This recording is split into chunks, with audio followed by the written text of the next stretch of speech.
Quinnipiac University's Theater for Community performed George Bernard Shaw's play Arms and the Man November 13th through the 16th at Buckman Theater. The story follows a young heroine named Raina Petkov, who is betrothed to a Belgian officer named Sergius.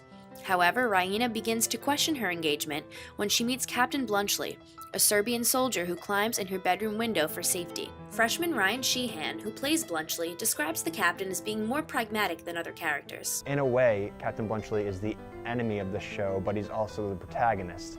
But he's a very practical person.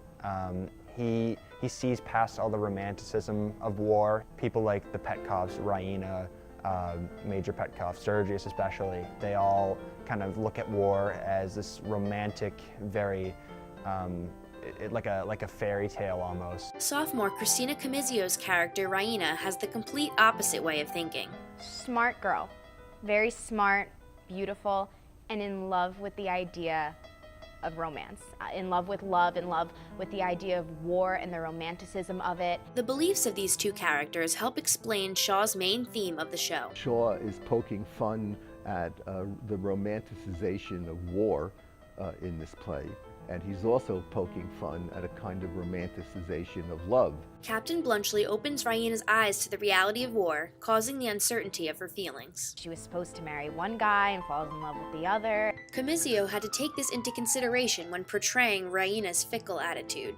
In the character itself, the challenge was getting to reach the different levels of intensity that she was, getting to, okay, maybe she's flirting here, but is she doing it to be flirty, or is she trying to get somewhere? Like, is she angry or is she confident? Is she was very compelling, she was very dignified. So like, it wasn't just like flirty, but it was flirty and dignified. It wasn't just angry, it was angry and proper. Like, you had to so hitting the different levels was complicated. Sheehan, on the other hand, identified with Blunchley's personality. I think we're both very realistic.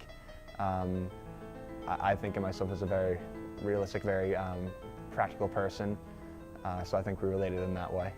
Besides working on character connections, language and speech was important. My biggest challenge was getting these kids who are not familiar with this kind of stylized theater to be able to do the language at the clip that it needed to be done, to phrase in a manner that helped the audience to understand what they were saying, and that they themselves should also understand what it was they were saying when they said it, because these characters don't reflect really contemporary people. They're late 19th century Victorian people.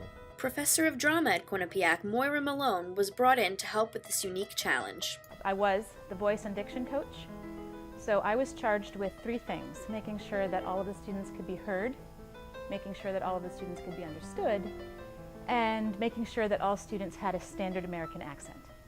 To meet these requirements, Malone implemented some of the techniques she uses with her drama classes. I teach drama here at Quinnipiac, so I introduced my typical warm-up, which involves physical relaxation, some vocal exercises, and some articulation exercises just to warm up the articulators, your teeth, your tongue, the facial muscles, get them all loose and ready to go.